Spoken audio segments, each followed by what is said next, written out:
নমস্কার, দেশকোণ পঞ্চুর আরেকটি নতুন ভিডিওতে সকলকে স্বাগত। গর্ভাবস্থায় আম ও লিচু খেতে কম বেশি অনেকে ভালোবাসেন, তবে এটা খেলে পরে কি হতে পারে, আর খেলে কটা করে খাবেন, আর কারা গর্ভাবস্থায় ভুলেও লিচু এবং আম খাবেন না, বিশেষত পাকা আম। চলুন আজকে ভিডিওতে এই বিষয়ে আলোচনা করব। আজকে ভিডিওটা প্রত্যেকটা মায়েদের জন্য খুব ইম্পর্টেন্ট, কারণ গর্ভাবস্থায় সামান্য ভুল কিন্তু অনেক সময় বাচ্চার কিন্তু মারাত্মক ক্ষতি করে থাকে। তার জন্য এই ভুলটা যেন আপনার ক্ষেত্রে না হয়ে থাকে, তার জন্য ভিডিওটা স্কিপ না করে শেষ পর্যন্ত দেখুন।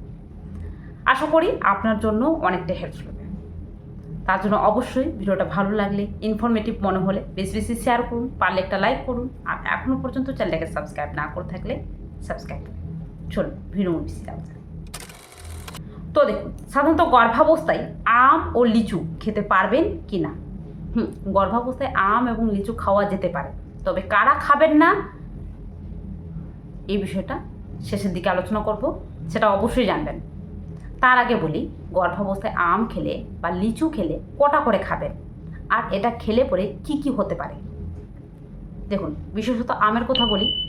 পাকা আম, গর্ভাবস্থায় আম খেলে যেটা হবে, যে আমের মধ্যে থাকা vitamin A, C, vitamin B6, তার সঙ্গে সঙ্গে এর মধ্যে থাকা ফাইবার, ক্যালোরি ও ফোলেট, আয়রন, যেটা কিন্তু গর্ভাবস্থা চলাকালীন অবস্থায় বাচ্চার মস্তিষ্ক গঠনে, গর্ভাবস্থায় অনেকের ক্ষেত্রে কনস্টিপেশনের সমস্যা থাকে, মানে টাইট পটির সমস্যা থাকে, এই কনস্টিপেশনের সমস্যাকেও দূর করতে সাহায্য করে থাকে।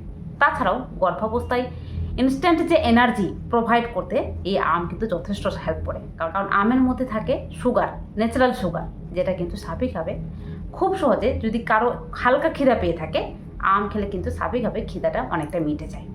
তো এই আম কিন্তু যথেষ্ট হেল্প করে গর্ভাবস্থায় অনেক মায়েদের ক্ষেত্রে পুষ্টির যোগান দিতে।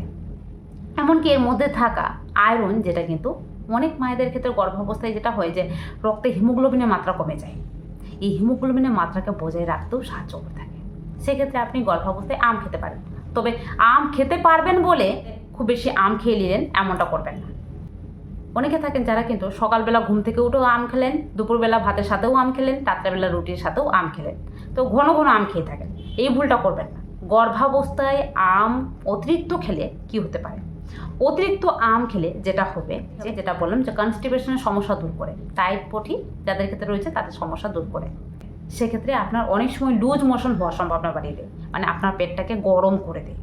অনেকের ক্ষেত্রে আম পায়খানা হয়ে যাওয়ার সম্ভাবনা বাড়িয়ে দেয়, এই জিনিসটা খেয়াল রাখবেন। তাছাড়াও গর্ভাবস্থায় বিশেষত এই আম খেলে পরে যাদের ক্ষেত্রে ডায়াবেটিস রয়েছে, মানে যাদের ক্ষেত্রে সুগারের মাত্রা হাই রয়েছে, তাদের ক্ষেত্রে সুগারের মাত্রা বেড়ে যাওয়ার চান্সটা অনেকটাই থাকে, কারণ আমের মধ্যে থাকা ন্যাচারাল যে সুগার, যেটা কিন্তু স্বাভাবিকভাবে আপনার শরীরে মারাত্মক এফেক্ট ফেলে থাকে। সেক্ষেত্রে যারা ডায়াবেটিস গর্ভবতী মাতা রয়েছেন, তারা কিন্তু অবশ্যই ডাক্তারবাবুর পরামর্শে তবেই কিন্তু আম খাবেন। আর আম খাওয়ার সময় যে বিশেষ জিনিসগুলো মনে রাখতে হবে, সেটা হলো অতিরিক্ত আম খাওয়া বারণ, সারাদিনে অন্তত পক্ষে 1 থেকে 2টো আম খাবেন, আর সেটা অবশ্যই ধুয়ে খেতে হবে। কিভাবে ধুয়ে? আমের বটাটাকে কেটে নিলেন, সেটাকে মিনিমাম 10-15 মিনিট ধরে ভিজিয়ে রাখলেন একটা জলে, একটা পাত্রে, তারপরে সেই আমটাকে ছুলে তারপরে খাবেন। সরাসরি ফ্রিজ থেকে বের করা আম খাবেন না, ঠান্ডা লেগে যেতে পারে। এছাড়াও কাটা আম, বেশিক্ষণ ধরে কাটা আম, যেটা কিন্তু খেতে যাবেন না। এক্ষেত্রে কিন্তু যে কোনো ধরনের ভাইরাস ব্যাকটেরিয়া কিন্তু আপনাকে ক্ষতি করতে পারে। কাটা ফল কিন্তু খাওয়া প্রেগনেন্সিতে এলাও নেই। সরাসরি আপনি যখন খাবেন তখনই কাটবেন, তখনই কেটে তারপরে খাবেন। আর অবশ্যই অরিজিনাল, মানে প্রাকৃতিক উপায়ে পাওয়া যে আমটা, সরাসরি গাছ থেকে পাওয়া যে আমটা, পাকা আম, সেটাই কিন্তু খাবেন। কোনো ধরনের কার্বাইড, ফরমালিন দিয়ে পাকানো যে আম, যেটা কিন্তু প্রেগনেন্সি অবস্থায় আপনার বাচ্চার জন্য ক্ষতিকারক। তো এই জিনিসটা মনে রাখবেন, কার্বাইড দিয়ে পাকানো আম যাতে না খান, এটা কিন্তু বিশেষভাবে বলছি। কৃত্রিমভাবে পাকানো যে কোনো ধরনের ফল, যেটা কিন্তু গর্ভাবস্থা চলাকালীন অবস্থায় আপনার বাচ্চার জন্য মারাত্মক এফেক্ট করে থাকে, এটা বিশেষভাবে খেয়াল রাখবেন।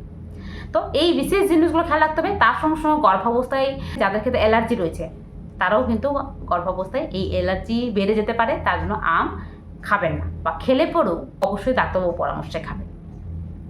আচ্ছা, এই আম খেলে কিন্তু স্বাভাবিকভাবে দেখবেন যে খুব বেশি ঘুম লাগে, এটা কিন্তু খুব ভালোভাবে নোটিস করবেন। দিদা কাকিমারাও বলবে যে বা বেশি ঘুমাচ্ছিস, আম বেশি খাচ্ছিস হয়তো এই আমের সিজনে। সেক্ষেত্রে এই আম খেলে কিন্তু অনেকের ক্ষেত্রে ওজন বেড়ে যাওয়ার চান্স থাকে। তার জন্য গর্ভাবস্থায় আম বেশি খাবেন না। যাতে যদি ওজন বেড়ে যায় সেক্ষেত্রে কিন্তু আপনার প্রসবের সময় সমস্যা হতে পারে। এছাড়াও ওজন বেড়ে গেলে আপনার blood pressure high, sugar high হয়ে যাওয়ার সম্ভাবনা বেড়ে যায়। তো এই জিনিসটা খেয়াল রাখবেন। এবারে আসি লিচুর কথা। দেখুন, গর্ভাবস্থায় লিচুও খেতে পারবেন, তবে এই লিচু খাওয়ার সময় কোন কোন বিষয়গুলো খেয়াল রাখতে হবে আর কারা গর্ভাবস্থায় লিচু খাবেন না সেই বিষয়টা বলি। তার আগে বলি যে এই লিচু খেলে কী কী হতে পারে। দেখুন, গর্ভাবস্থায় লিচু খেলে আপনি অবশ্যই যে জিনিসগুলো পাবেন সেটা হলো লিচুর মধ্যে রয়েছে ভিটামিন সি। এছাড়াও লিচুর মধ্যে কিন্তু দেখবেন যে অনেকটা জল থাকে, যেটা আমাদের শরীরে হাইড্রেট করা, যেটা আমাদের শরীরকে হাইড্রেট করে রাখতে সাহায্য করে। এক্ষেত্রে লিচু আপনি খেতেই পারেন। হালকা একটু পিপাসা লেগেছে, আপনি লিচু খেয়ে নিলেন, দেখবেন যে জলের মাত্রাটা আপনি পেয়ে গেলেন। এছাড়াও লিচুর মধ্যে থাকা যে ভিটামিন সি রয়েছে, যেটা কিন্তু স্বাভাবিকভাবে গর্ভাবস্থায় রোগ প্রতিরোধ ক্ষমতাকে গড়ে তুলতে সাহায্য করে থাকে। তার সঙ্গে সঙ্গে লিচু বিভিন্ন ধরনের কাজ করে থাকে, যেমন গর্ভাবস্থায় অনেকের ক্ষেত্রে ইনস্ট্যান্ট একটা এনার্জি প্রোভাইড করতে সাহায্য করে, কারণ লিচুর মধ্যেও রয়েছে এক ধরনের ন্যাচারাল সুগার। তো এই জিনিসগুলো কিন্তু স্বাভাবিকভাবে লিচুর মধ্যে পেয়ে যাবেন। তবে গর্ভাবস্থায় লিচু খাওয়ার সময় যে জিনিসগুলো খেয়াল রাখতে হবে সেটা হলো লিচু অবশ্যই পরিষ্কার পরিচ্ছন্ন করে খেতে হবে, অবশ্যই অরিজিনাল লিচু খেতে হবে। তার সঙ্গে সঙ্গে লিচু বিশেষত গর্ভাবস্থায় খালি পেটে কখনো খেতে যাবেন না, এটা কিন্তু ক্ষতিকারক। কখনোই খালি পেটে সকালবেলা ঘুম থেকে উঠে লিচু খেতে ইচ্ছে হলো বলে খেয়ে নিলেন, এমনটা করবেন না। লিচু খেলে কিন্তু ক্ষতিকারক হতে পারে আপনার প্রেগনেন্সির জন্য। তো খালি পেটে লিচু কখনোই খাবেন না। আর সারাদিনে অন্তত পক্ষে গর্ভাবস্থায় 4 থেকে 5টা করে লিচু খাবেন, অতিরিক্ত লিচু খাবেন না। অনেকে থাকেন যারা কিন্তু 20 থেকে 25টা বা তার চেয়েও বেশি লিচু খেয়ে থাকেন, ভালো লাগছে বলে একদিনে অনেকটা খেয়ে নেবেন, এমনটা করবেন না। এই লিচু বেশি খেলে পরেও অনেক সময় যেটা হয় যে শরীর প্রচুর পরিমাণে গরম হয়ে যায়, অনেকের ক্ষেত্রে নাকে ব্লিডিং হওয়ার চান্স থাকে, কারণ লিচু কিন্তু শরীরের তাপমাত্রা বাড়াতে সাহায্য করে থাকে। এক্ষেত্রে লিচু খাওয়ার সময় এই বিশেষ জিনিসটা খেয়াল রাখবেন। শরীর গরম হয়ে গেলে স্বাভাবিকভাবে ব্লাড প্রেশার হাই হয়ে যায়, অনেকের ক্ষেত্রে নাক থেকে রক্ত পড়া বা বিভিন্ন জায়গা থেকে রক্ত পড়ার সম্ভাবনা বেড়ে যায়। তো এই জিনিসটাকে অবশ্যই মনে রাখতে হবে। তাছাড়াও বিশেষত লিচু তেমন কোনো এফেক্ট করে না, সেক্ষেত্রে আপনি লিচু খেতে পারেন। তবে অবশ্যই যাদের ক্ষেত্রে অ্যালার্জি রয়েছে কোনো ধরনের, লিচু খেলেও যদি অ্যালার্জি হয়ে যায় সেক্ষেত্রে লিচু খাওয়াটা বাদ দিতে হবে, এই জিনিসটা মনে রাখবেন। আদারওয়াইজ গর্ভাবস্থায় প্রত্যেকে লিচু এবং আম খেতে পারেন, তবে যে জিনিসগুলো বললাম অবশ্যই খেয়াল রাখবেন, কারণ গর্ভাবস্থায় যে কোনো জিনিস খান না কেন সেটা সরাসরি প্রভাব কিন্তু স্বাভাবিকভাবে বাচ্চার উপর পড়ে। তো অবশ্যই বুঝে শুনে খেতে হবে, কারণ সামান্য ভুল বাচ্চার মারাত্মক ক্ষতির কারণ হয়ে যেতে পারে। তো অবশ্যই আশা করি আজকের ভিডিওটা কিছুটা হলেও আপনাদের জন্য হেল্পফুল হয়েছে। পারলে ভিডিওটাকে বেশি বেশি শেয়ার করুন, যাতে প্রত্যেকটা মায়েরা জানতে পারেন। আর ভিডিওটা কেমন লাগলো কমেন্ট বক্সে জানাবেন। আর এখনও পর্যন্ত চ্যানেলটাকে সাবস্ক্রাইব না করে থাকলে সাবস্ক্রাইব করুন। চলুন, টাটা।